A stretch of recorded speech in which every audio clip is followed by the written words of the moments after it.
లక్ష్మీదేవి శుక్రవారం కథ. ఈ కథ విన్న వారికి సంపదలకు లోటు ఉండదు. సిరి సంపదలు కలుగుతాయి. అదృష్టం కలుగుతుంది. లక్ష్మీదేవి వారి ఇంట్లో తిష్ట వేసుకొని కూర్చుంటుంది. ఇక ఎవరైతే ఈ కథను వింటారో వారింట్లో లక్ష్మీదేవి కొలువై ఉంటుంది.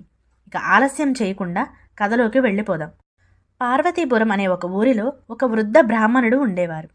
ఆయనకు 5 కొడుకులు. వారికి పెళ్ళి అయి వేరుగా కాపురం ఉంటున్నారు.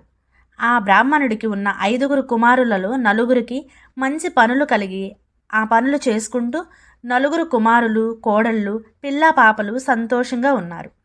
ఆఖరి కొడుకు మాత్రం ఏ పని దొరక్క ఉన్న పని చేసుకుంటూ ఆ రోజుకి ఏ పని దొరికితే ఆ పని చేసుకుంటూ కటిక దరిద్రంతో కాపురాన్ని సాగిస్తున్నాడు. వారికి ఇంకా పిల్లలు కూడా లేరు.